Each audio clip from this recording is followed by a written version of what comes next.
What happens when the magic city of Dalaran from Warcraft suddenly appears in the world of fairy tale?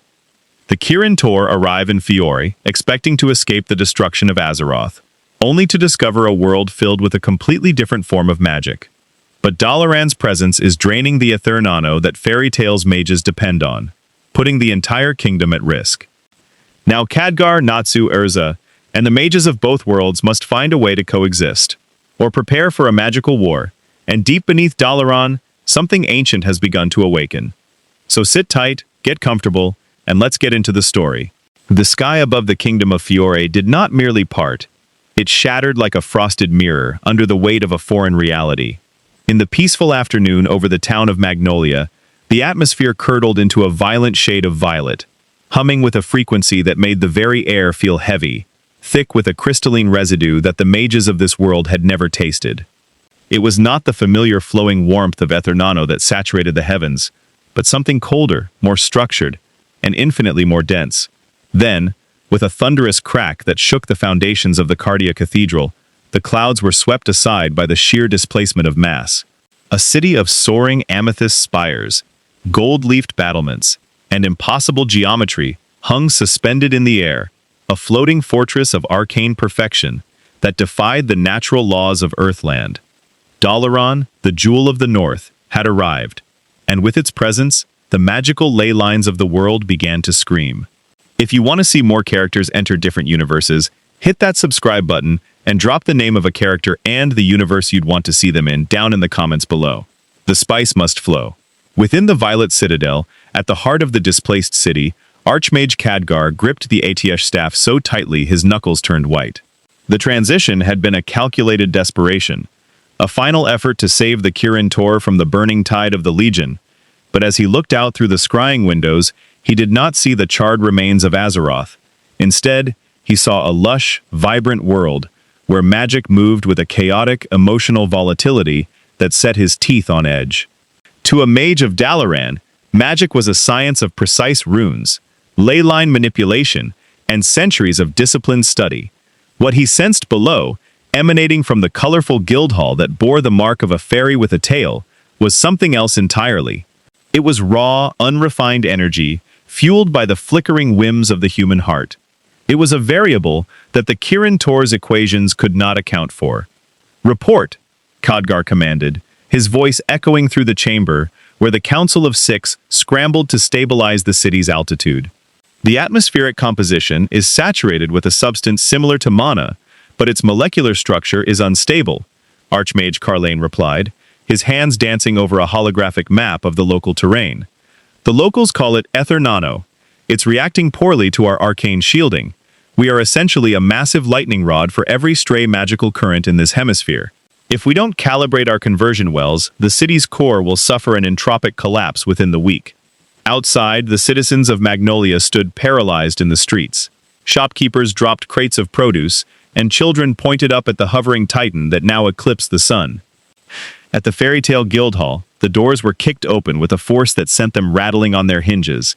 Natsu Dragneel stood on the porch, his nostrils flaring as he caught a scent that shouldn't exist.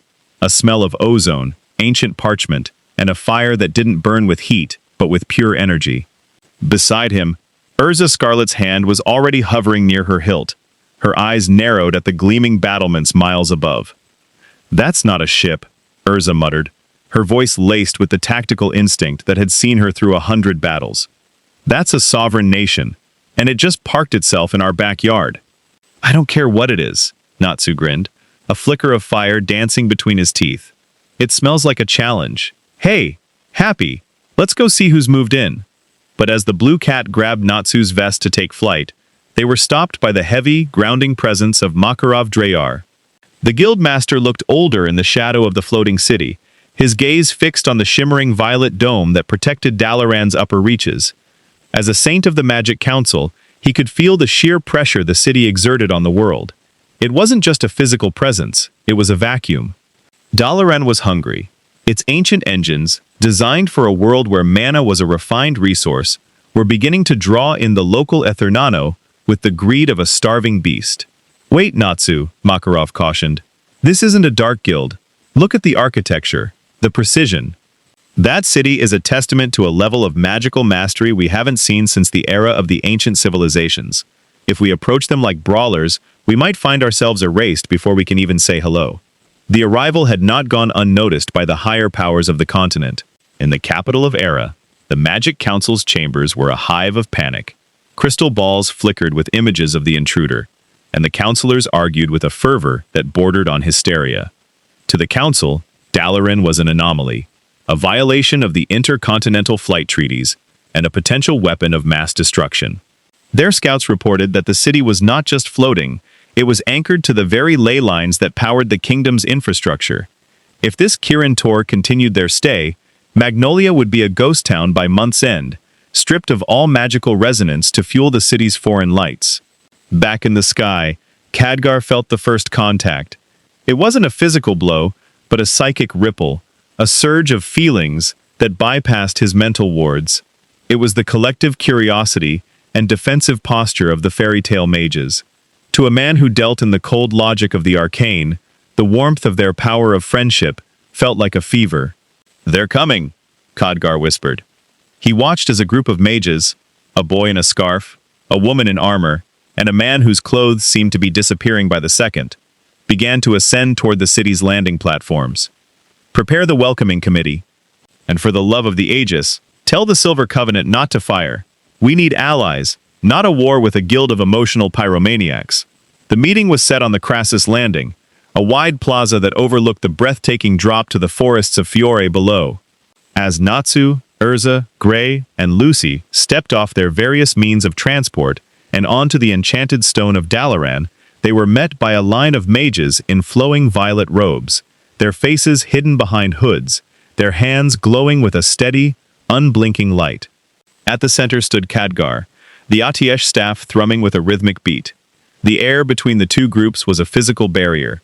On one side, the mages of Earthland, wild, colorful, and smelling of sweat and determination. On the other, the Kirin Tor, orderly, monochromatic, and radiating a sterile, calculated power. "I am Archmage Khadgar of the Kirin Tor," the old man said, his voice magically amplified to carry across the plaza. "We come from a world called Azeroth, and our arrival here was not an act of aggression, but of survival. We seek a dialogue with the masters of this land." Natsu stepped forward, his eyes scanning the Archmage. He didn't see a wizard.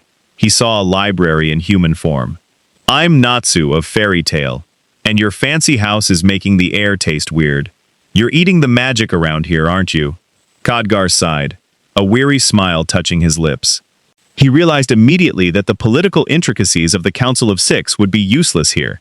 This world didn't run on treaties, it ran on honesty and strength. "We are adapting, young Dragneel. But you are correct. Our city is a desert and your world is an oasis. If we do not find a way to balance our needs, we will both wither." The first seed of the conflict was sown not in hate, but in the fundamental incompatibility of their souls. As the sun set over Magnolia, casting long shadows from the spires of Dalaran across the Guildhall below, two civilizations looked at each other with a mixture of awe and existential dread. The mages of Fairy Tale saw a future of rigid control and cold logic. The mages of Dalaran saw a world of dangerous, unchecked passion. And in the shadows of the Violet Hold, something ancient and imprisoned began to stir, sensing the familiar scent of a dragon slayer's soul, a key to a lock that had been sealed for 10,000 years. The stone beneath Erza Scarlet's boots felt wrong.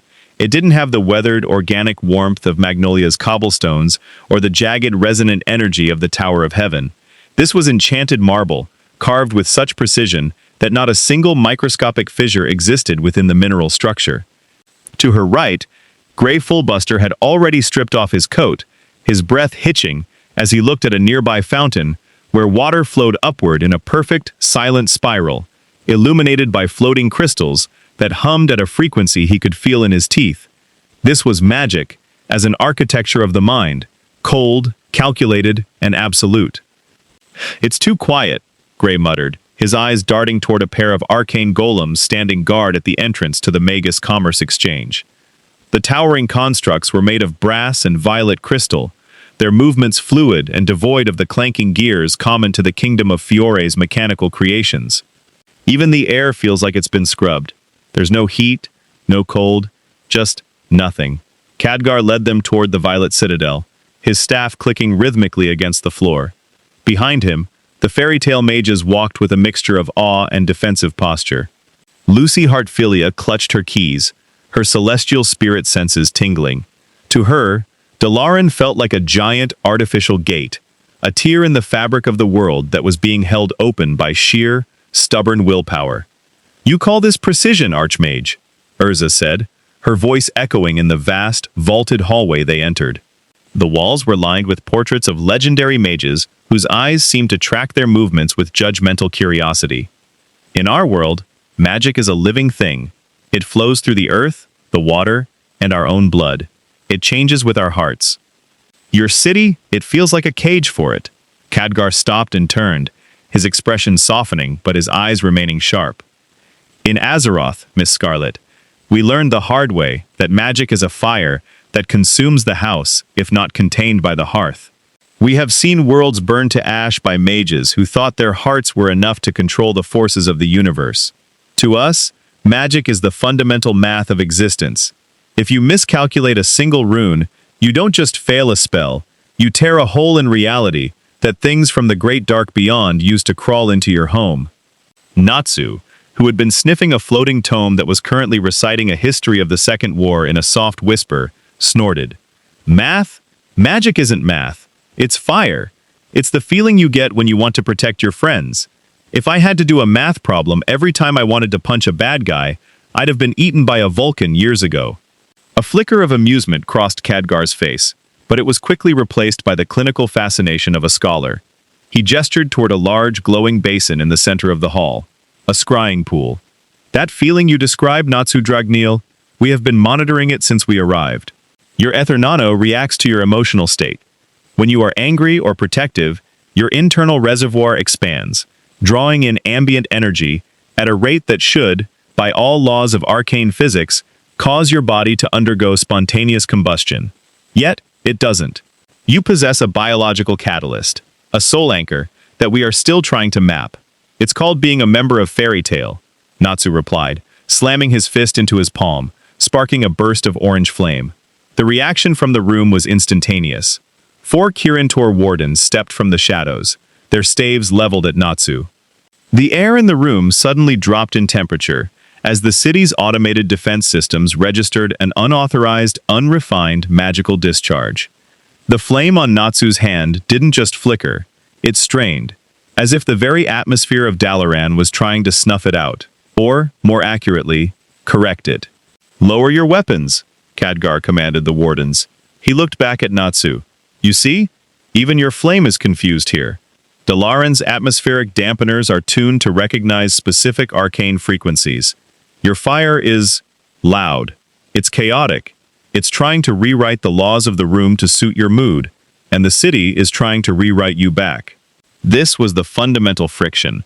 As they ascended into the higher tiers of the citadel, the fairy tale mages began to see the conversion wells, massive, glowing pits where raw Ethernano from the world below was being sucked in through invisible vortexes. Inside the wells, the wild blue energy of Earthland was being filtered through layers of shimmering violet filters, emerging on the other side as the stable, purple mana of Azeroth. "You're stripping the life out of it," Lucy whispered, horrified. She looked out a window and saw the forests surrounding Magnolia. The vibrant green of the trees was already beginning to dull, the leaves curling as the ambient magic that sustained them was redirected toward the city's insatiable thirst. "The spirits of this land, they're going to starve. We have no choice," said Archmage Modera, who had joined the group at the elevator. Her voice was as cold as the frost magic she commanded. "Without this conversion, our city falls. And if Dalaran falls from this height, Magnolia becomes a crater. We are attempting to find a balance, but your world's magic is like a wild river. We are trying to build a dam so we don't drown." "Then we'll help you find a different way," Erza declared, her armor shimmering as she requipped into her Morning Star armor, the sudden shift in mass and energy causing the floor tiles to hum in protest. "But if you think Fairy Tale will stand by while you drain the life from our home, you've miscalculated more than just a rune." Khadgar looked at the woman in the winged armor, sensing the absolute conviction in her words. He saw the same steel he had seen in the eyes of Turalion or Jaina Proudmoore. He realized that the power of friendship wasn't just a poetic sentiment, it was a localized distortion of reality. These mages were capable of feats that defied the Kirin Tor's most advanced theories, because they didn't care about the theories. They simply willed the world to change, and the world, out of a strange, terrifying respect for their bonds, complied. A compromise, then, Khadgar suggested. We will allow your mages to study our conversion process. In return, we require your assistance in mapping the ley lines of this continent. We need to find a high nexus, a place where the Ethernano is so abundant that our presence won't deplete the local ecology. My charts suggest a location to the west, a place called Worthwood Sea.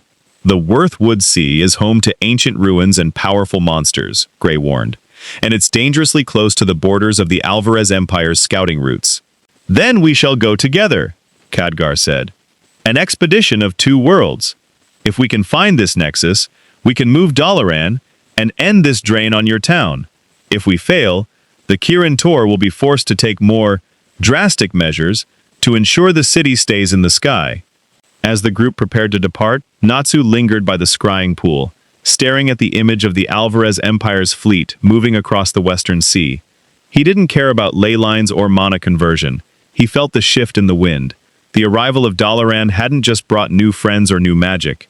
It had acted as a beacon. Deep within the city's underbelly, in the maximum security prison known as the Violet Hold, a specific cell, one holding a void-corrupted entity that had survived the fall of Argus, began to glow with a dark, familiar light. It wasn't reacting to the mages of Dalaran. It was reacting to the proximity of the Dragon Slayer.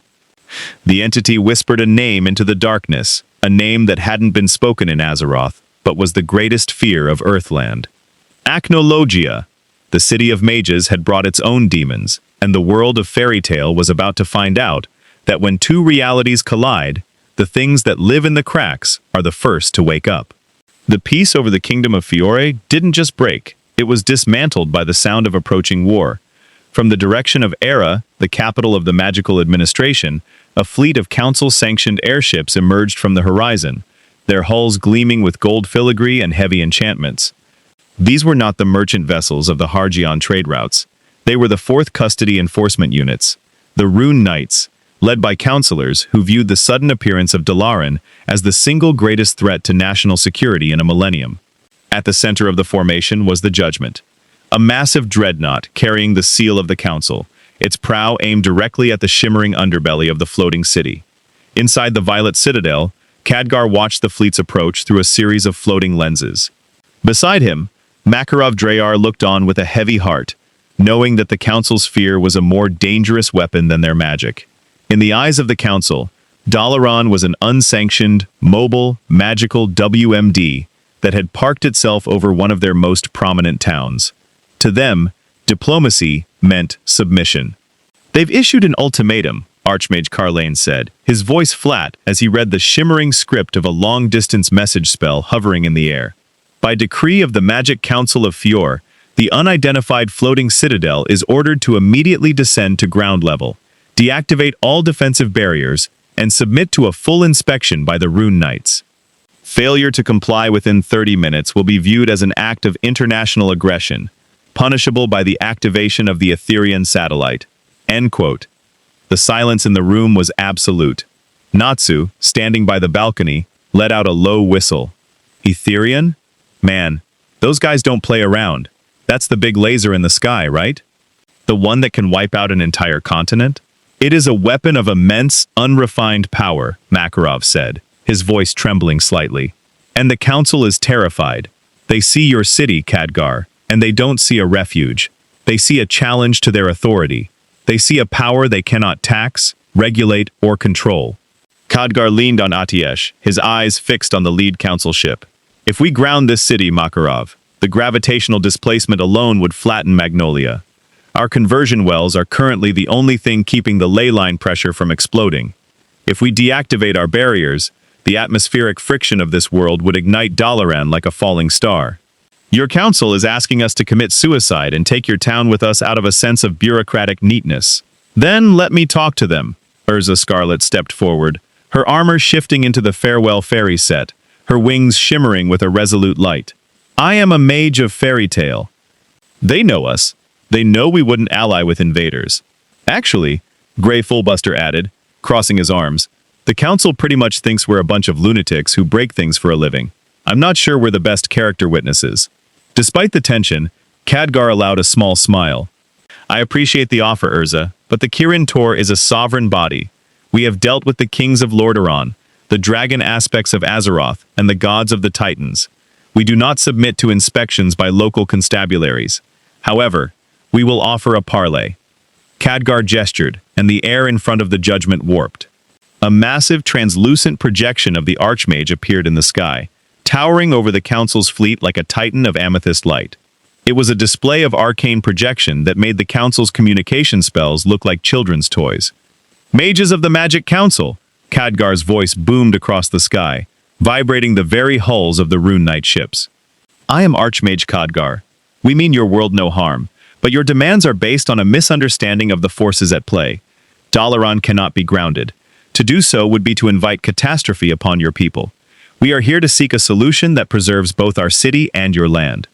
If you advance further, you will encounter the automated defenses of the Kirin Tor. I urge you, do not mistake our restraint for weakness. The response from the council was not a message, but a demonstration. The judgment fired a seal bolt, a concentrated blast of magical energy designed to disrupt the internal mana of any mage it struck. It was a non-lethal enforcement spell, meant to paralyze.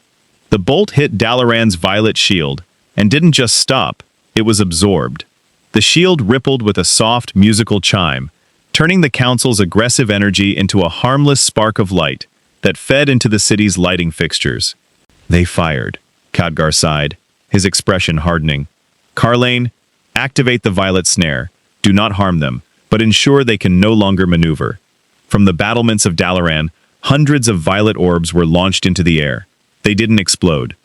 Instead, they expanded into webs of solidified arcane energy that latched onto the council's ships, anchoring them in midair. The Rune Knights found their engines stalling, their propulsion spells failing, as the arcane dampeners of Dalaran created a dead zone around the fleet. It was a masterclass in magical suppression, a level of control that left the counselors on the decks of their ships staring up in mute horror. They weren't being attacked, they were being put in a timeout. However, the council had a card they hadn't yet played. Amidst the confusion, a single man didn't stay on the ships. Doran Bolt, the council's specialist in infiltration and memory manipulation, used his direct line, teleportation magic, to bypass the outer shields during the split second when the violet snare was launched. He materialized in the shadowy corridors of the Magus Commerce Exchange, his heart hammering against his ribs. His mission was simple: find the core of this city and plant a council tracking rune, or, if possible, a disruption charge. But as he stepped out of the shadows, he found himself staring not at a machine, but at a library that seemed to breathe. The books on the shelves whispered his secrets as he passed. The statues in the hallway turned their heads to watch him. "You're very quiet for a spy," a voice said from behind him. Doran Bolt spun around, his hands glowing with teleportation energy, only to find himself looking at a young woman in a purple robe, a floating cat-like creature with a mechanical eye hovering over her shoulder. It was a Kirin Tor apprentice, her eyes glowing with a calm, terrifying intelligence. "I am Archmage Apprentice Vargoth's student," she said, "and you are currently standing on a pressure plate that measures the intent of the soul. Yours is panicked, nationalistic, but not evil. That is the only reason you haven't been turned into a sheep yet." Doran Bolt hesitated. He realized that this invasion wasn't what the council thought. These people weren't conquerors, they were survivors with the power of gods. "My world is dying because of you," he managed to say. "You're draining the Ethernano. People are getting sick in Magnolia. We can't just let you stay." The apprentice's expression softened. "We know. That's why our leaders are with yours right now. If you want to save your world, don't plant that rune. Help us find the Worthwood Sea. Help us find a way to leave." The standoff reached its peak as the sun climbed high. The council fleet was tethered, their pride wounded, and their greatest weapon, Etherion, was still hours away from being able to lock onto a target that was actively jamming its guidance runes. In the Violet Citadel, Khadgar turned to Makarov and the fairy tale mages. The council will not stop, but we have bought ourselves a window, Khadgar said. The Worthwood Sea expedition must depart now. Natsu, Erza, Gray, you are our guides. If we find the Nexus, the council will have no choice but to let us move. If we don't, I fear your council will do something desperate enough to force my hand. As the group boarded a Dalaran-engineered arcane skiff, a sleek vessel, powered by the city's filtered mana, Natsu looked back at the tethered council fleet. Man, the old man's gonna have a headache dealing with those guys. Let's hurry up and find this magic forest so we can get back to eating and fighting. But as they sped toward the west, leaving the floating city and the shackled fleet behind, a dark shadow crossed the clouds beneath them. It was faster than a skiff, silent as a grave, and it bore the unmistakable scent of the Alvarez Empire. The black wizard Zareth had seen the violet light in the sky, and he was sending his own inspection team to see if the rumors of a city of immortals were true. The silence that began to crawl across the east forest of Fiore was not the peaceful quiet of a summer afternoon. It was the suffocating stillness of a tomb. For centuries, the flora and fauna of this land had been hyper-saturated with Ethernano, the invisible lifeblood that allowed flowers to glow in the dark, and trees to grow to the size of cathedrals. But as Dalaran's conversion wells hummed at peak capacity, that blood was being vacuumed out of the earth. The sky above the forest didn't just turn gray, it turned a sickly, translucent white, as if the color itself were a magical construct that could no longer be sustained. On the arcane skiff, Natsu Dragneel slumped against the railing, his face pale and his usual boundless energy replaced by a heavy, leaden lethargy. He looked down at his hands, trying to spark a flame, but all that emerged was a pathetic wisp of black smoke that smelled of burnt ozone. Beside him, Happy was curled into a ball, his wings refusing to manifest. The blue cat looked up with glassy eyes, his tiny voice barely a whisper. "Natsu, the air tastes like dust," Happy whimpered. Khadgar, standing at the helm of the skiff, didn't turn around, but his shoulders were slumped with a weight that had nothing to do with age. He could feel it too. The violet blight, as the Kirin Tor mages were already calling it. To the people of Azeroth, magic was a tool, a resource, to be shaped and channeled. But here, he was beginning to realize that magic was the very fabric of biological existence. By saving his city, he was essentially suffocating a planet. "We've passed the threshold," Archmage Carlane reported, his voice tight as he monitored a series of floating crystals that served as manometers. "The ambient Ethernano density has dropped by 40% in the last hour. Local lifeforms are entering a state of mana shock. If we don't reach the Worthwood Sea Nexus and recalibrate the city's intake, the damage to this ecosystem will be irreversible. The ley lines are beginning to fracture." "How much further?"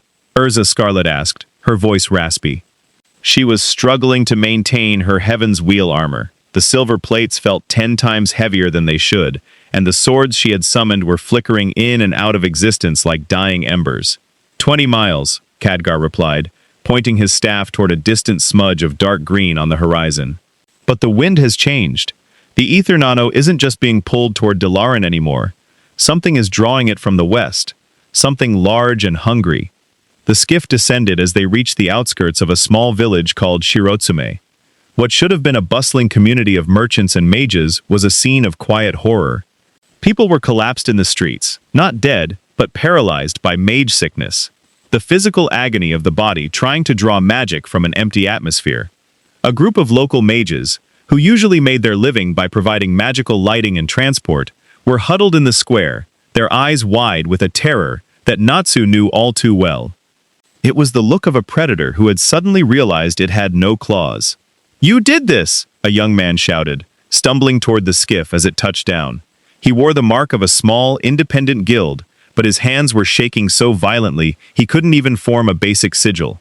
"That purple mountain in the sky, it's eating our lives. My sister can't breathe!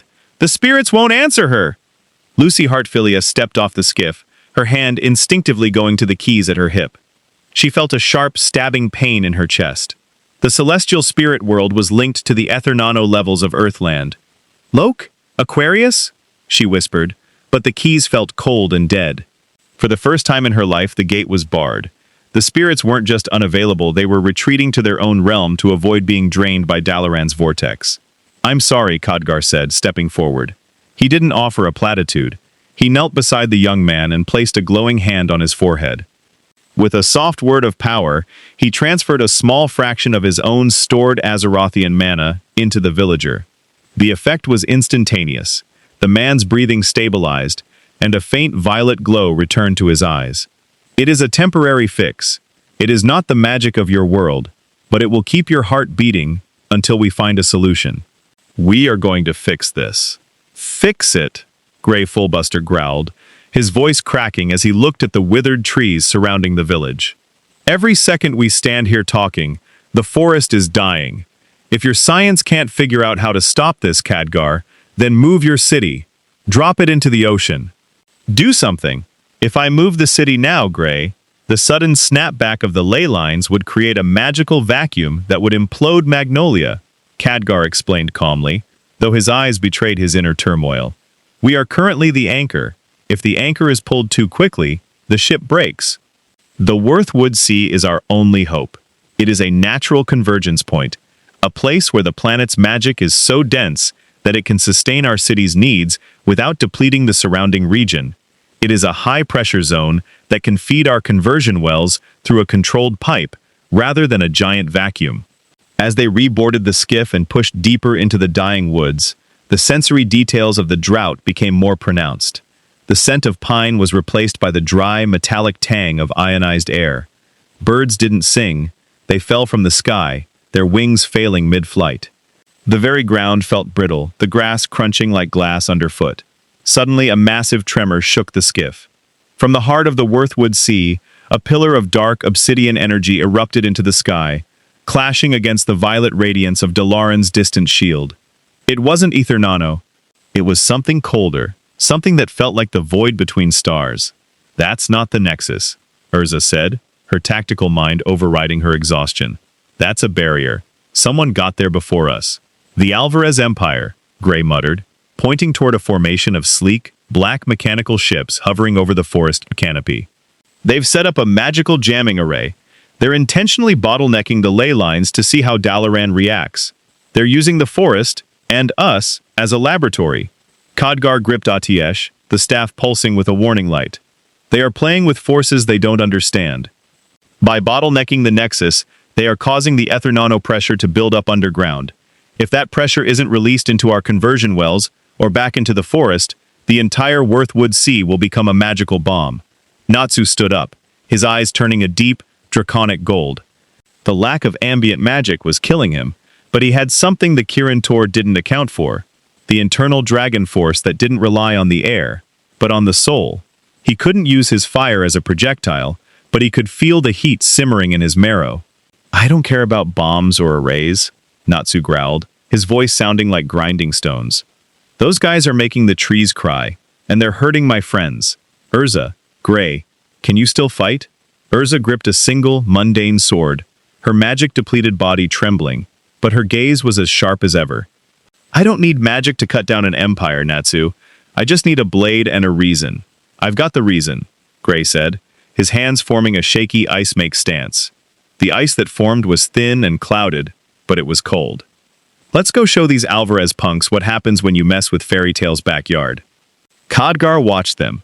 Three mages who should have been unconscious from mana depletion, yet were standing through sheer, stubborn defiance. He realized then that the power of friendship wasn't a spell. It was a biological bypass. It was the ability of the human spirit to generate its own Ethernano through sheer emotional friction. It was inefficient, chaotic, and completely impossible by any law of the Kirin Tor, and it was exactly what they needed to survive the next hour. "Carlane, prepare the arcane barrage," Khadgar commanded, his voice regaining its authority. "We're going in hot. If the Alvarez Empire wants a war of attrition, let's show them how the mages of Dalaran handle an insurgency." The skiff accelerated, diving into the dark canopy of the Worthwood Sea. The battle for the planet's lifeblood had begun, and the victor wouldn't be the one with the most magic, but the one who could survive the longest without it. While the horizon of the Worthwood Sea burned with the first sparks of conflict, the city of Dalaran itself had become a palace of freezing shadows. The atmospheric dampeners, usually humming with the rhythmic heartbeat of the city's core, were stuttering. With Khadgar and the primary council away, and the city's Ethernano intake bottlenecked by the Alvarez jamming array, the internal lighting had dimmed to a ghostly ultraviolet flicker. In the deep sublevels of the city, where the reinforced enchanted walls grew thick with frost and the air tasted of ancient, stagnant secrets, the violet hold groaned under the strain of the mana void. Laxus Drayar stood at the center of the prison's main atrium, his arms crossed over his chest. His eyes narrowed as he watched the Kirin Tor guards struggle to keep their mana shackles stable. Beside him, Mira Jane Strauss leaned against a pillar of violet crystal, her usual gentle smile replaced by a look of predatory alertness. They had been left behind as the fairy tale liaisons, a polite term for a rearguard should the Magic Council's fleet or a third-party attempt to seize the city during the Archmage's absence. The air in here, it feels like Giedi Prime, Laxus muttered, his voice a low rumble that vibrated in his throat. He didn't know what a Giedi Prime was. The words were a fragment of an Outworlder's memory he'd overheard in the Citadel's library, but it sounded right. It sounded like industrial rot and cold, hard iron. Something's wrong, Mira. The mages upstairs are panicking. It's not just the drought, Laxus, Mirajane replied, her gaze fixed on the heavy runic doors of the maximum security wing. The music of this city has changed. It's no longer a song of order. It's a scream for help. Suddenly, the temperature in the atrium plummeted. It wasn't the natural chill of an Azerothian winter or the magical frost of a wizard. It was an absolute absence of heat, a vacuum of warmth that turned the moisture in the air into jagged needles of ice before they could hit the floor. The Kirin Tor wardens, their robes crackling with frost, collapsed into heaps of frozen fabric. Their staves clattered to the ground, the crystals atop them shattering into useless dust. From the shadows of the entrance portal stepped a man wrapped in a coat of pure, blinding white, his spectacles reflecting the dim violet light of the dying lanterns. Invel Yura, the winter general of the Spriggan 12, walked with a calm, bureaucratic precision that rivaled even the most disciplined archmage. Behind him, a squad of Alvarez alchemists, specialists in breaking down foreign magical structures, began to place obsidian tuning forks into the city's power conduits. An impressive structure, Invel said, his voice as thin and sharp as a razor. The Kirin Tor's architecture is logically sound, yet it lacks the fundamental cold of a true empire. You are the mages of fairy tale, I assume, the ones who have allied themselves with these dimensional squatters? Laxus didn't bother with words. He lunged, his fist wreathed in gold lightning, his body a blur of kinetic energy. But as his fist neared Invel's face, the lightning didn't strike. It didn't even flicker. The golden sparks simply turned white and fell to the ground as frozen flakes of static. Laxus skidded to a halt, his eyes wide. His magic hadn't been blocked. It had been frozen at the conceptual level. In this city's current state of mana depletion, your internal Ethernano is fragile, Invel explained, adjusting his glasses. I have merely lowered the emotional temperature of the room. Without your heat, your friendship-born lightning is nothing more than a pretty light. Then let's try something a bit more demonic, Mira Jane whispered. Her body blurred as she entered her Satan Soul Citri form.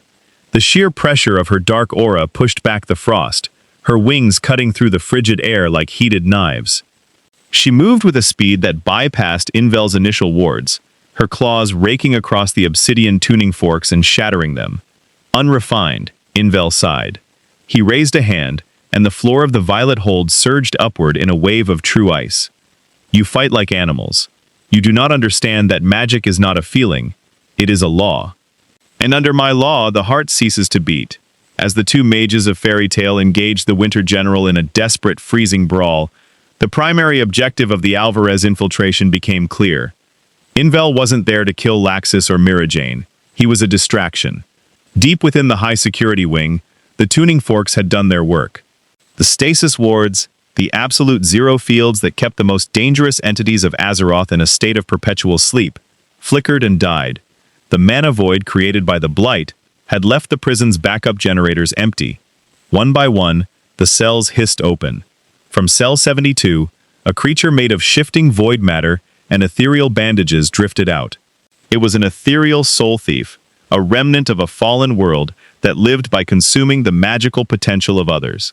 From cell 84, a Shivara demoness, her 6 arms clutching rusted blades of fell iron, let out a piercing shriek that shattered every window in the Commerce District 3 levels above. But it was Cell 101, the void anchor, that mattered. The entity inside did not walk, it flowed. It was a fragment of the old god's influence, a whispering mass of eyes and shadow that had been captured during the siege of Ulduar. In its own world, it was a minor herald. But in Earthland, a world where magic was tied to the soul and the heart, it was a virus. It sensed the proximity of Laxus and Mirajane, sensing the power of friendship that radiated from them, like a beacon of delicious, exploitable energy. The Void Anchor didn't attack Invel or the Alvarez troops. It slithered past them, its whispers filling the minds of every mage in Dalaran. It didn't speak in words, it spoke in doubts.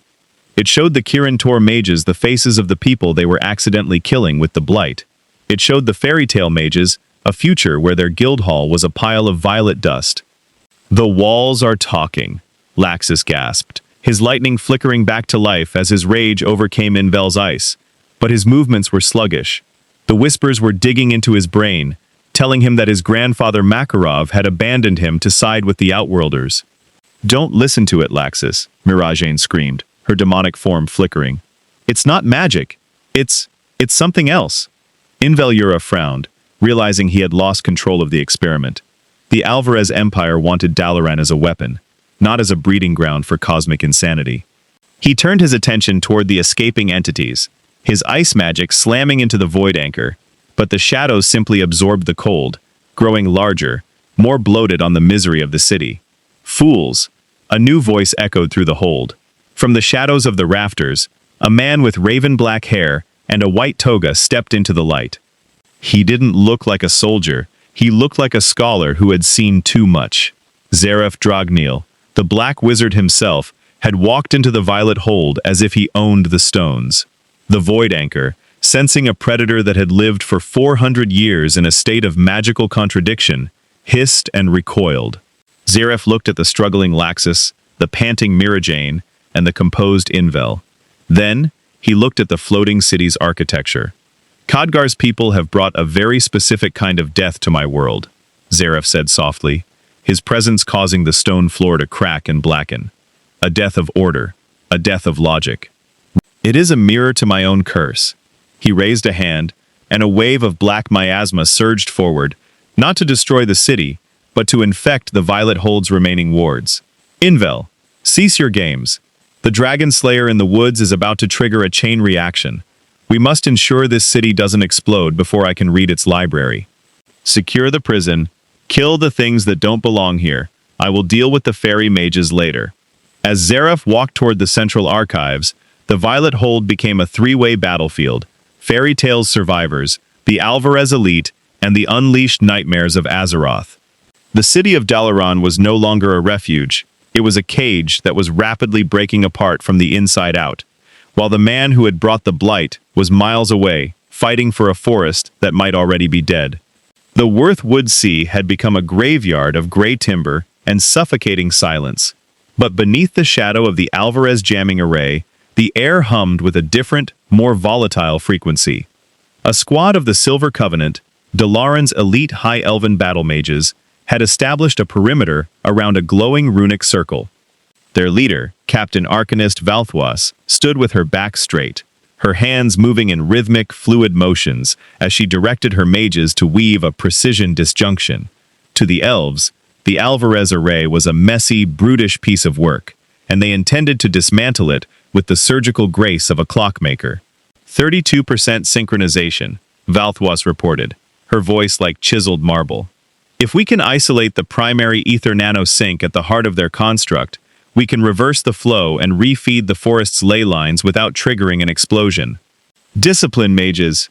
Keep your internal mana pools at exactly 4.5 threshold. Any emotional surge will destabilize the containment field." 10 feet away, Natsu Dragneel was vibrating with an agitation that was actively making the Silver Covenant's instruments flicker.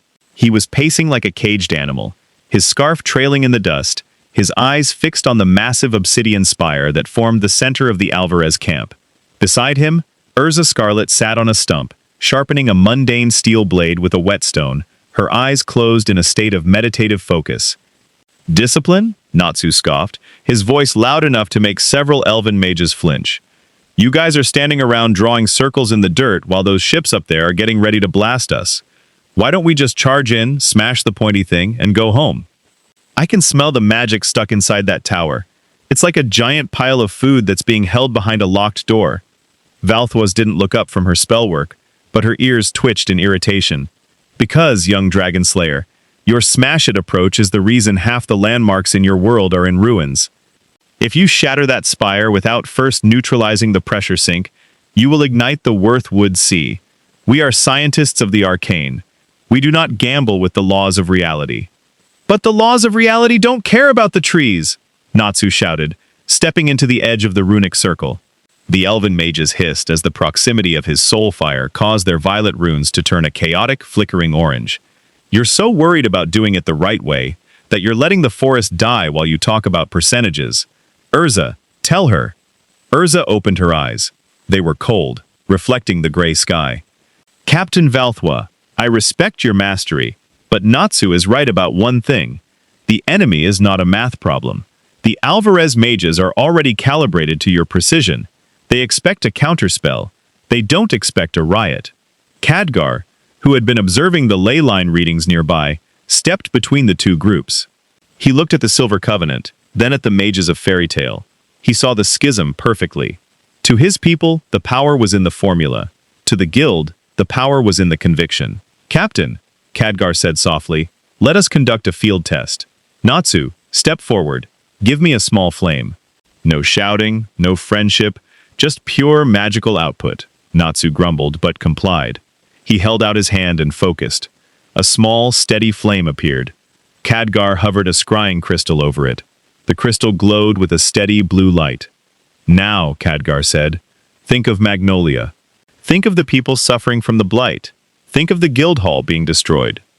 Natsu's expression shifted. His jaw set, and his eyes began to glow with a molten, draconic intensity. The flame on his hand didn't just grow. It changed color, turning a brilliant, blinding crimson gold. It hissed and roared, emitting a heat that shouldn't be possible in a mana-depleted zone. The scrying crystal in Khadgar's hand shattered. The Silver Covenant's runic circle didn't just flicker. It evaporated, the elven mages being blown back by a localized shockwave of pure, unrefined Ethernano. Impossible, Valthwas gasped, picking herself up from the dirt. He's not drawing from the atmosphere. He's generating it? Out of nothing? Not out of nothing, Khadgar corrected, his eyes wide with scholarly awe. He is using his own biological cells as a furnace, fueled by a metaphysical catalyst. In our world, we call it the anomalous resonance. Here, they call it the power of friendship.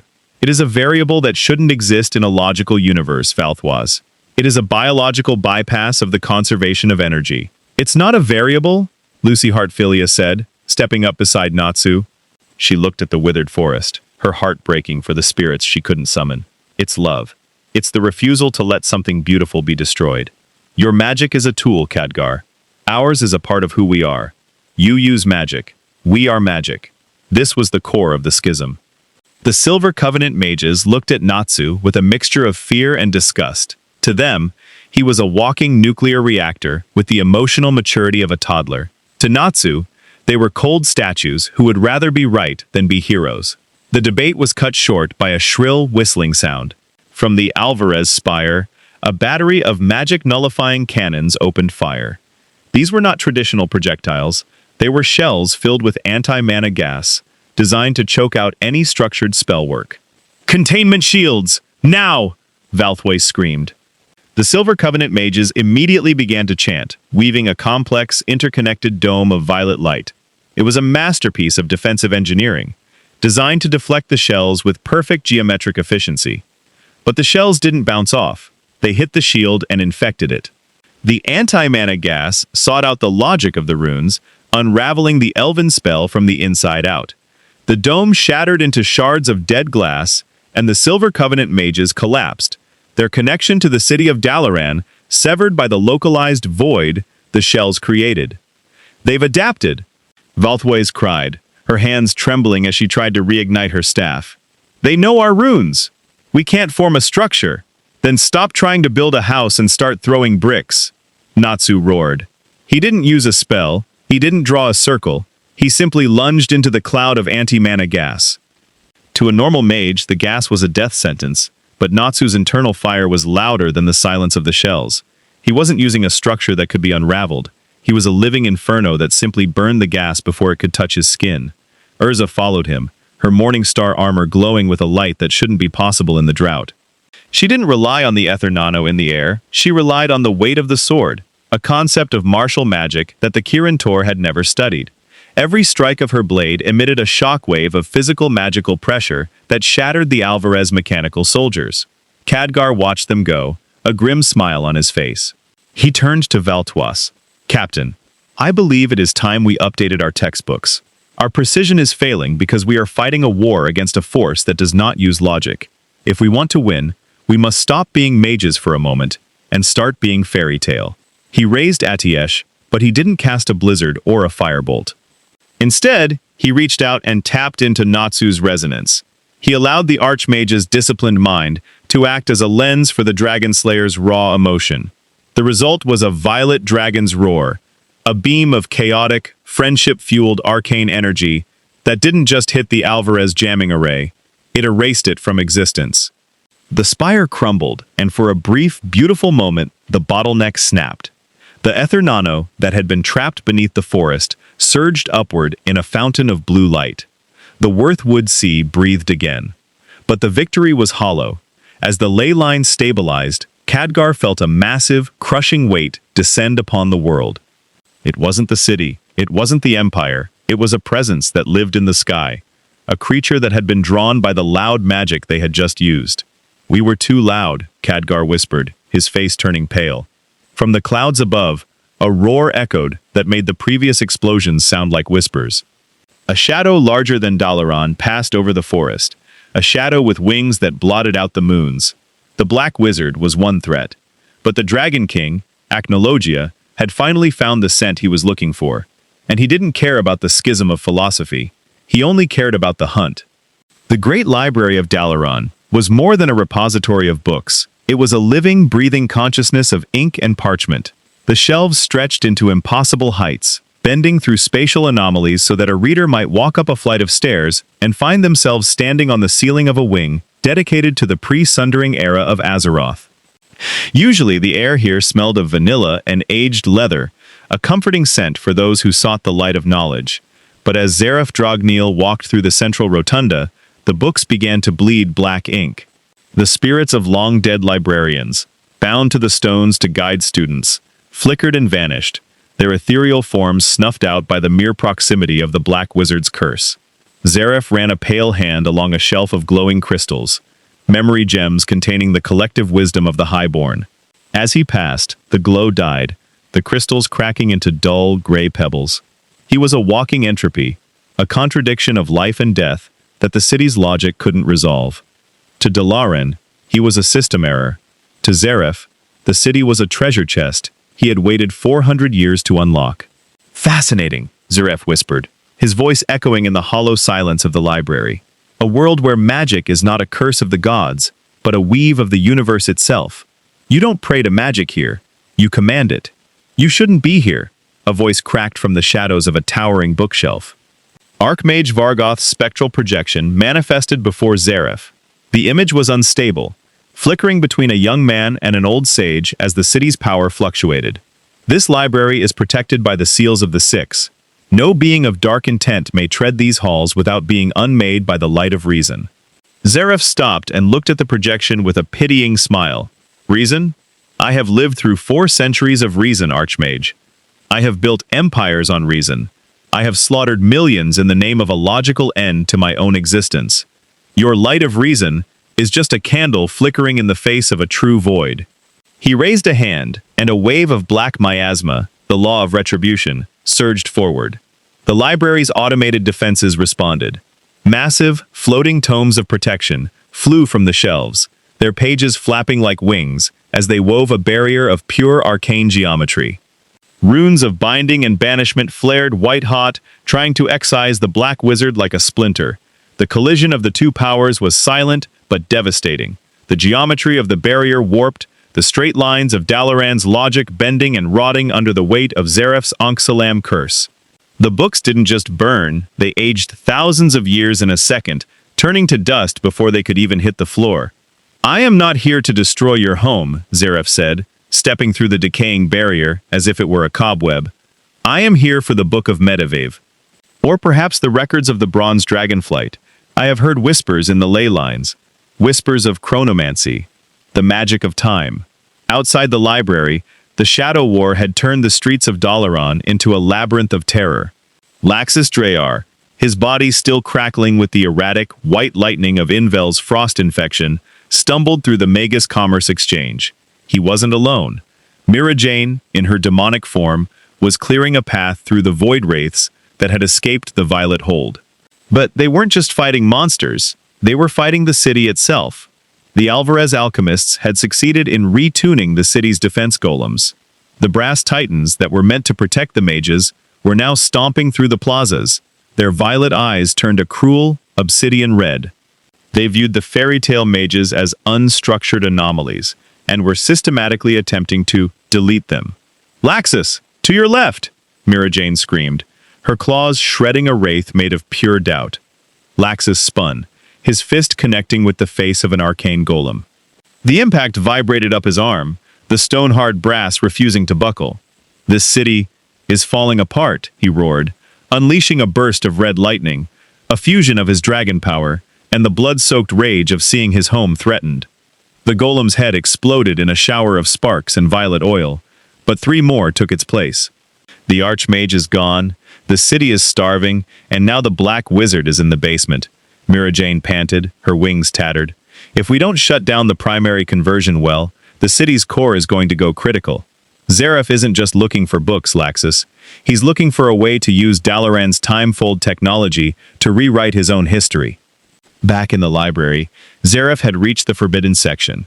He stood before a pedestal holding a single, pulsing shard of the Eye of Amanthul, a relic of the Titans that Dalaran had used to stabilize their dimensional jumps. It was a fragment of the power that governed time and space. "With this," Zeref murmured, his eyes glowing with a dark, desperate light, "I can bypass the curse of Ankh-Salam. I can return to the moment before my brother died.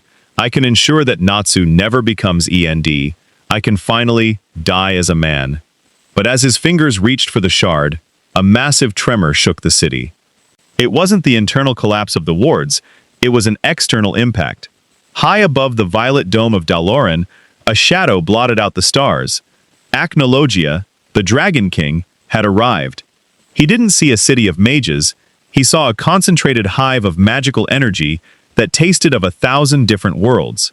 To him, Dalaran was the ultimate meal. He slammed his talons into the shield, the friction creating a roar of blue-white energy that sent a shockwave down through the spires and into the very foundations of the library. The shard of Amanthul flickered. The spatial geometry of the library began to invert. Shelves fell upward, and the black ink bleeding from the walls began to form into the shape of a man, not Zeref, but a shadow of who he used to be. "Even the city rejects your wish, Black Wizard," Vargoth's projection said, his voice now a chorus of 1,000 mages. "Dalaran is a testament to the future, not a refuge for the past. If you touch that shard in your current state, you won't rewrite your history.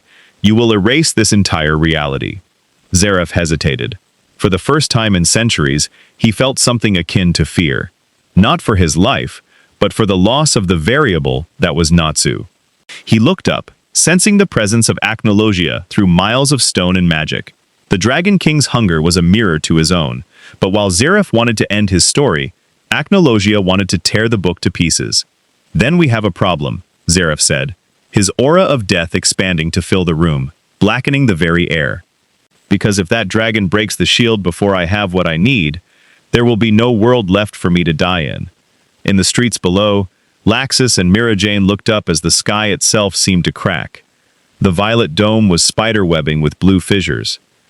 The Shadow War was no longer a fight for the city's secrets. It was a desperate struggle to keep the roof from falling. "Laxus," Mira Jane whispered, her eyes wide as she saw the massive, draconic eye peering through a hole in the shield. "The power of friendship Better have a plan for a dragon that eats magic, because I think we just ran out of time.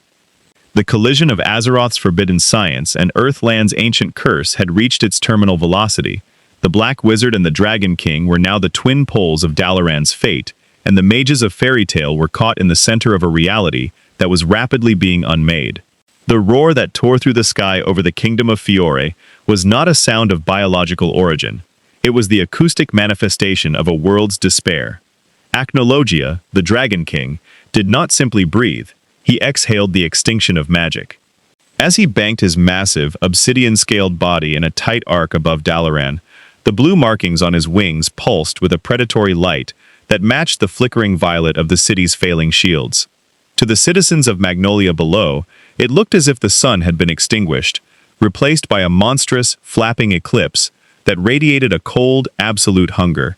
On the arcane skiff, racing back from the Worthwood Sea, Natsu Dragneel was the first to react. He didn't scream. He didn't even move. He stood at the prow, his hands gripping the railing so hard the metal groaned and deformed under his fingers. The scent hit him first. The smell of ancient sulfur, charred scales, and a void where a soul should be. It was the scent of the creature that had turned Tenro Island into a graveyard. It was the scent of the end of everything. "He's here," Natsu whispered, his voice devoid of its usual fire, replaced by a hollow, vibrating dread. "The dragon who eats the world. He followed the smell of your city, Khadgar." Khadgar stood at the helm, his knuckles white as he gripped Adiesh. He looked up at the shadow in the sky and felt a chill that even the frozen wastes of Northrend couldn't match. In Azeroth, he had faced Galakron's shadow and the madness of Deathwing, but those were creatures of flesh, blood, and elemental fury. This Acnologia felt like something else. He felt like a walking mana void. He wasn't just a dragon, he was a biological black hole. "He's not attacking the city," Archmage Carlane shouted over the howling wind, as the skiff pushed through the atmospheric turbulence created by the dragon's wings. "Archmage, look at the sensor readings. The shield isn't buckling from physical impact. It's being consumed. He's literally drinking the city's defensive layers." Khadgar's heart sank. This was the ultimate power loss mechanic. Dalaran's entire defense was predicated on the idea that an enemy would try to break the shield, not use it as a banquet. Every time the Kirin Tor mages pumped more filtered Ethernano into the dome to reinforce it, Acnologia simply opened his maw wider, growing larger and more radiant on the very energy meant to keep him out. "If we don't stop him, he'll drain the city's core in minutes," Khadgar realized, his mind racing with the speed of a seasoned strategist. "And once the core is empty, Dalaran won't just fall, it will disintegrate." "Carlane! Divert all non-essential power to the physical harpoon batteries. We cannot fight him with spells." "Harpoons against a dragon?" Grey Fullbuster shouted, his hands forming a shaky ice shield to protect Lucy from the freezing wind. "That's like trying to stop a hurricane with a toothpick. We need to hit him with everything we've got." "No," Erza Scarlet countered, her Morning Star armor clanking as she stood beside Natsu. She had seen the way the dragon moved. "Khadgar is right. Look at his skin, those blue markings. They're a complex runic lattice. He's a living spell eater. Anything we throw at him that's made of magic will only make him stronger. We have to hit him with something physical."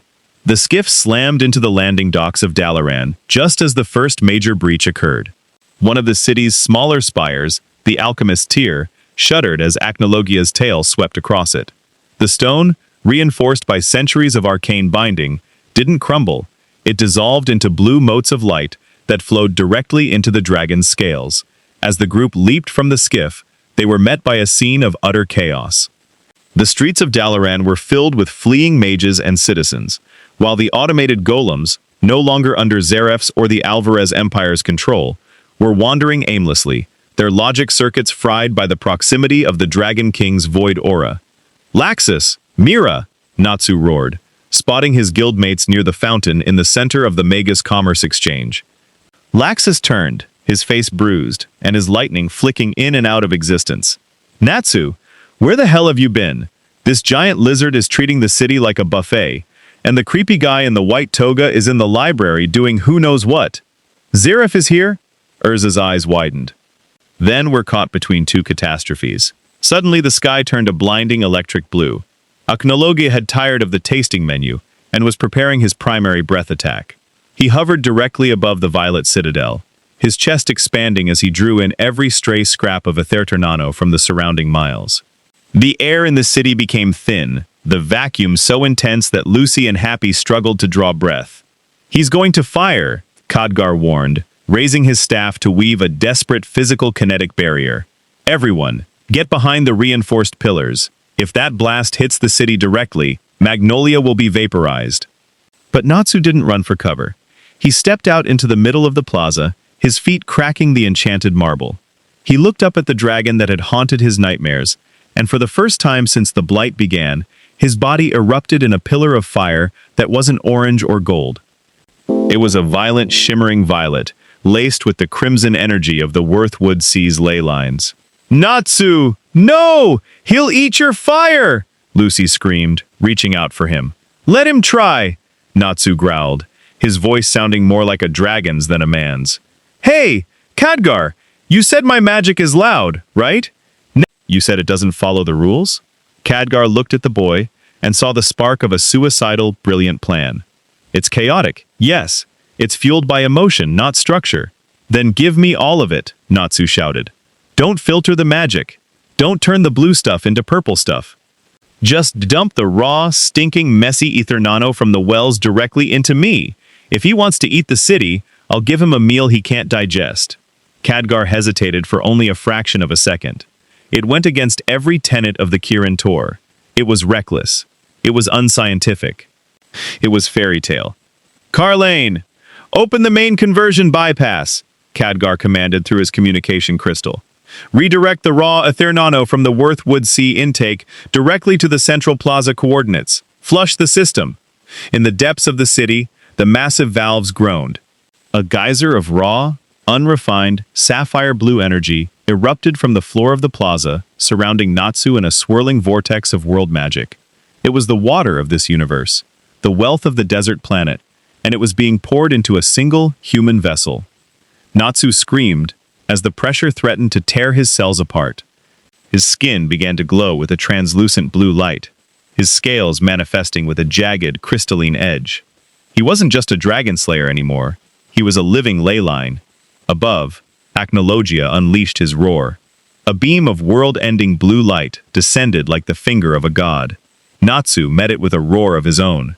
Fire Dragon King's Ether Blast. The collision was not an explosion. It was a spatial rupture.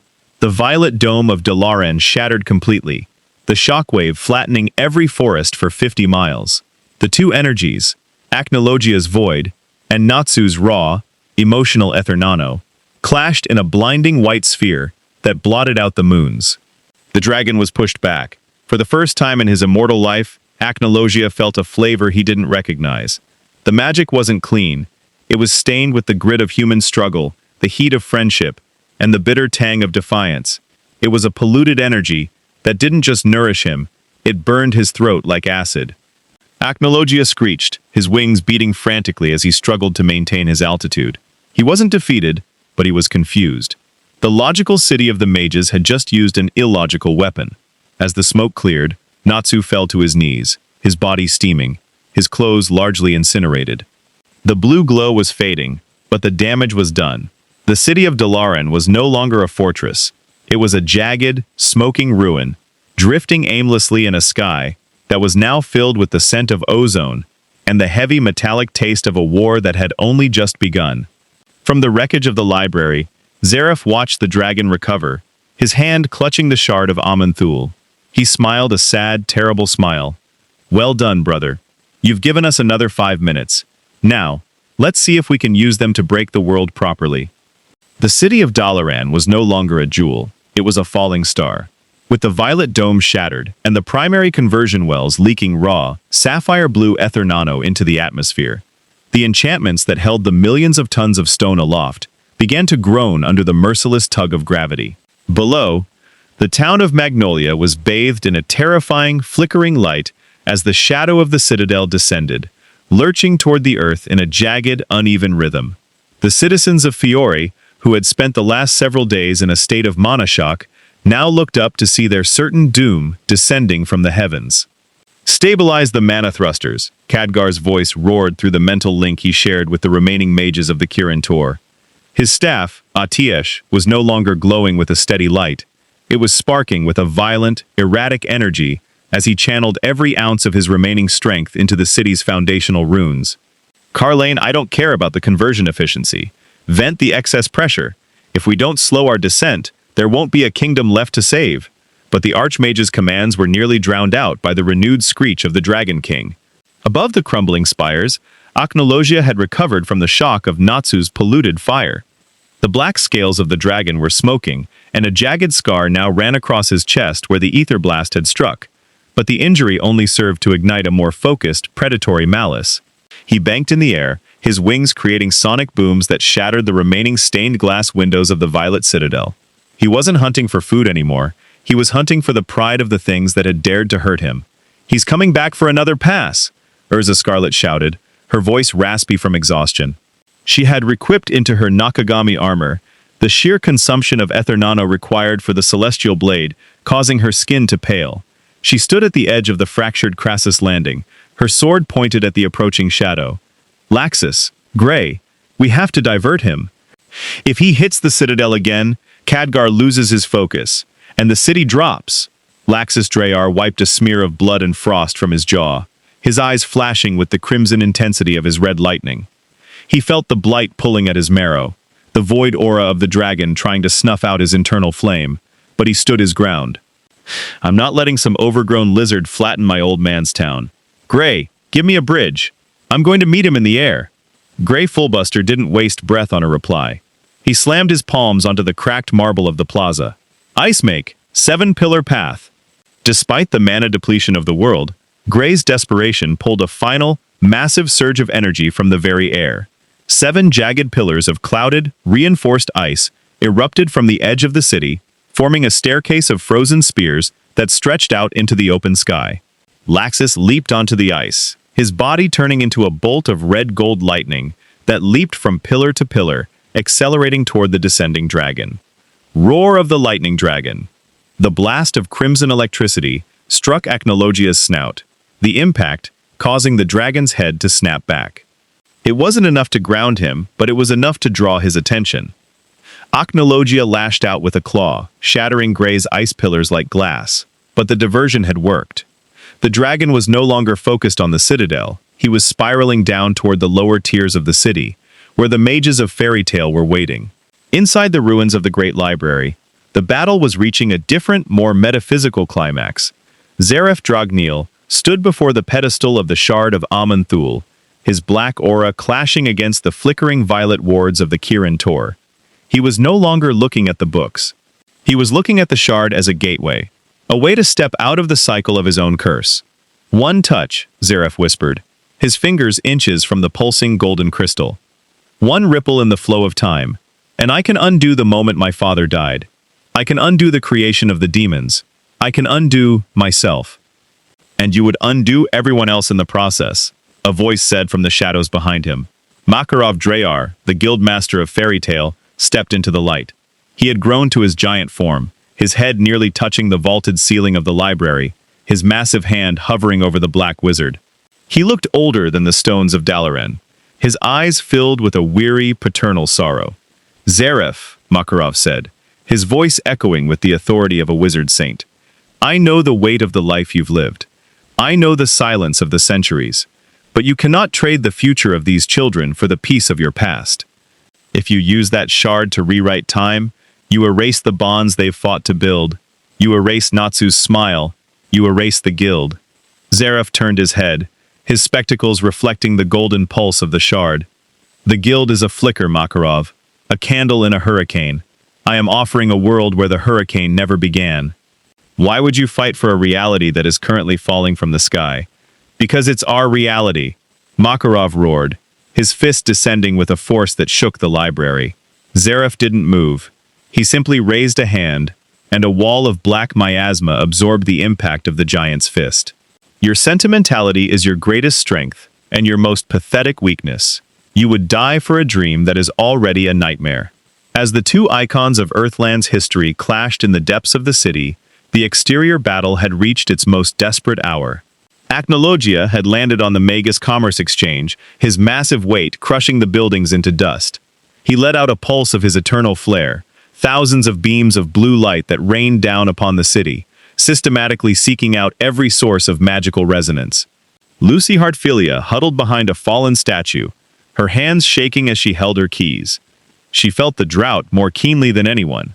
The lack of Ethernano had severed her link to the spirits, leaving her feeling hollow and alone. But then, she felt a warmth in her pocket. The shard of the key of the starry sky, a relic of a previous adventure, began to glow with a soft white light. It wasn't reacting to the Ethernano of Fiore, it was reacting to the order of Dalaran. "Spirits! If you can hear me," Lucy whispered, tears pricking her eyes. "I don't need you to fight. I just need you to hold the world together. Give the city your light." She thrust the key into the air, and for a moment, the sky above Dalaran cleared. The constellations of the celestial spirit world aligned with the arcane ley lines of Azeroth. 12 beams of starlight descended from the heavens, striking the 12 primary spires of the city. It wasn't a conversion of mana, it was a spirit link. The spirits were lending their own celestial essence to reinforce the crumbling enchantments of the Kirin Tor. Khadgar felt the surge of energy and gasped, his eyes flying open. The stars! They're stabilizing the descent. Carlane, recalibrate the thrusters to the celestial frequency. We're not falling. We're soaring. With the city's descent slowed, the mages of Dalaran found their second wind. Captain Valthoise and the Silver Covenant emerged from the wreckage, their violet robes torn, but their staves glowing with a renewed, starlight-infused brilliance. "Arcanists, to the battlements," Valthoise commanded. "No more structures, no more formulas. Channel the light. Hit the dragon with the raw weight of the heavens." The counterattack was a spectacle of two worlds. The Silver Covenant fired beams of pure, white-hot arcane energy, while the mages of Fairy Tale, Wendy Marvell, Cana Alberona, and the Strauss siblings unleashed their own signature attacks, all bolstered by the starlight that now saturated the air. Acnologia found himself bombarded by a chaotic, unpredictable storm of energy.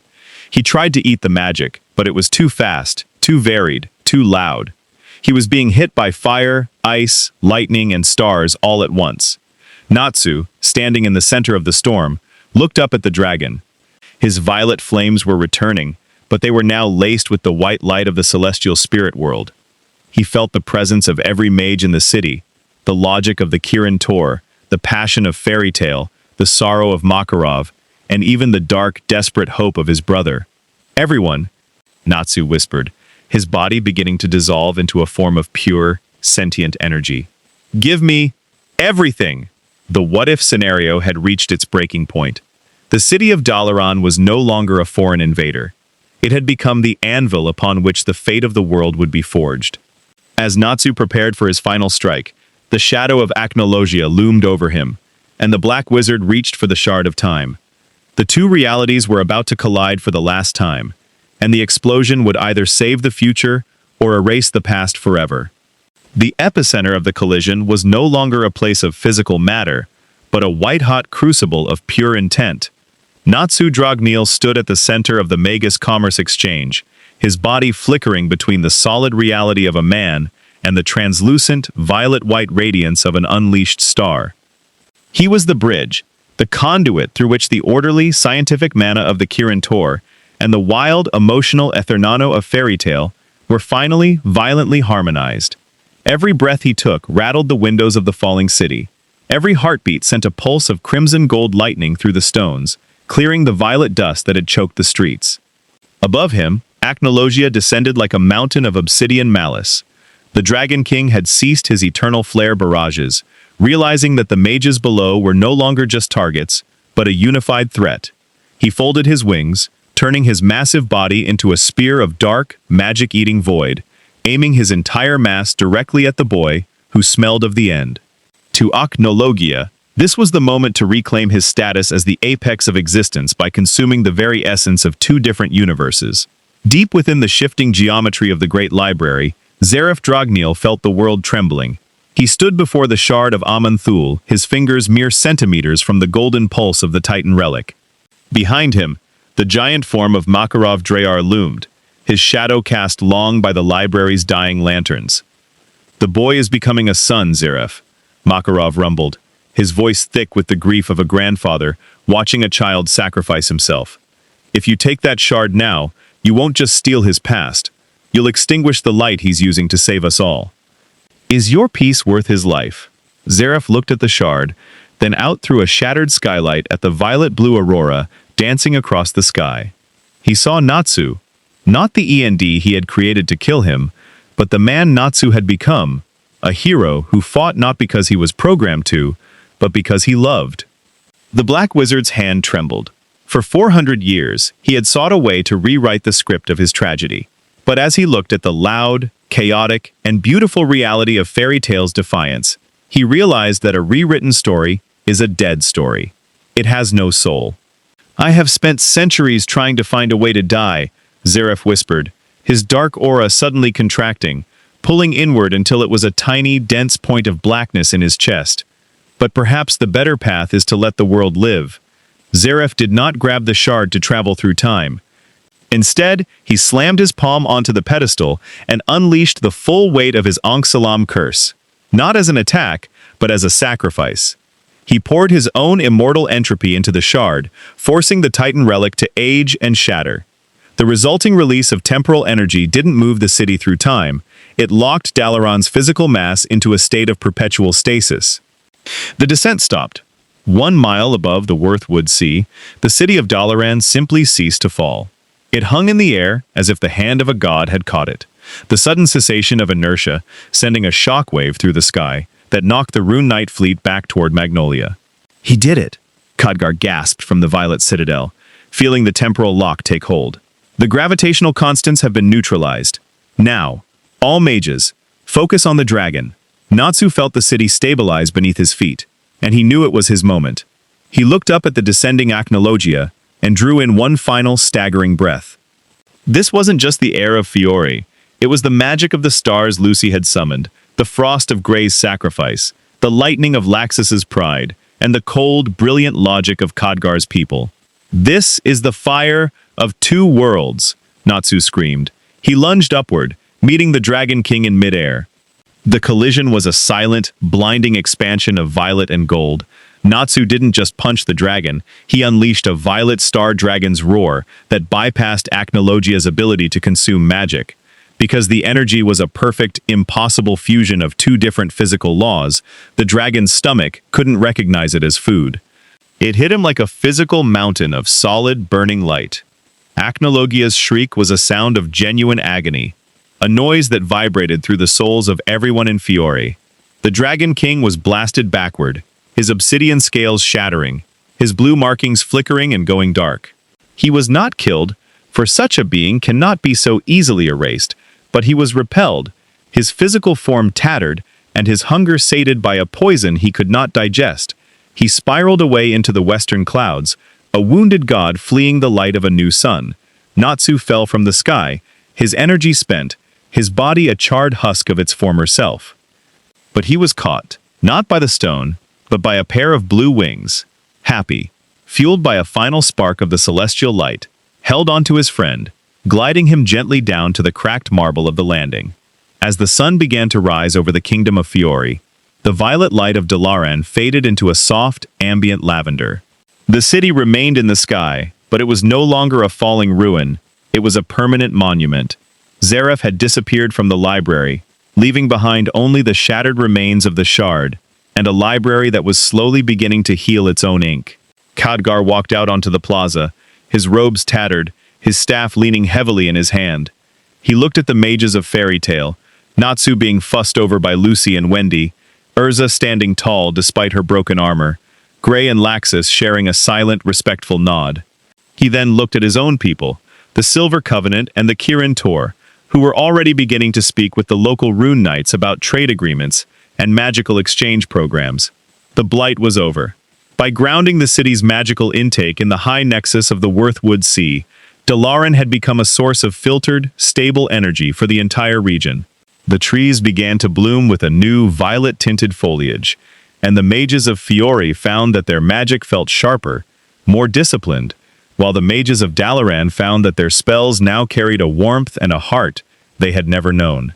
"The world is different now," Khadgar said, standing beside Makarov as they looked out over the horizon. "We are no longer just survivors of Azeroth. We are citizens of Earthland. And I suspect your Magic Council is going to have a very long list of regulations for us to ignore." Makarov chuckled, patting the Archmage's shoulder. "Welcome to the family, Khadgar. Just try not to break the planet on your first day."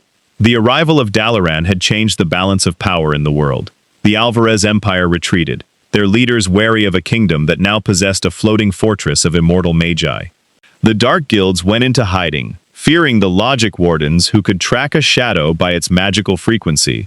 But most importantly, two philosophies had merged. Magic was no longer just a science, and it was no longer just a feeling. It was a bridge between the mind and the heart, a testament to what happens when the structure of one world meets the soul of another. Conclusion: the collision of Dalaran and Earthland concludes not with the destruction of a world, but with the birth of a new arcane era. The floating city, now a permanent fixture above the Worthwood Sea, serves as a beacon of cooperation between the disciplined Kirin Tor and the spirited mages of Fairy Tale. While the immediate threat of Acnologia and the Alvarez infiltration has been repelled, the presence of such immense power has fundamentally shifted the geopolitical landscape of Fiori. The Magic Council struggles to regulate the cross-world exchange, while the mages of the Kirin Tor begin the long process of documenting the power of friendship as a legitimate branch of arcane study. Natsu and his friends have earned the respect of the Archmages, and the legends of their shared battle will be told in the libraries of two worlds for generations to come. Though the Black Wizard Zareth remains a shadow in the periphery, and the Dragon King nursed his wounds in the dark, the union of logic and emotion has proven that even the laws of the universe can be rewritten by those who stand together. The journey of the mages is far from over, as new threats emerge from the cracks between realities. But for now, the violet sun sets on a kingdom that has learned that home isn't a place, but the magic we share.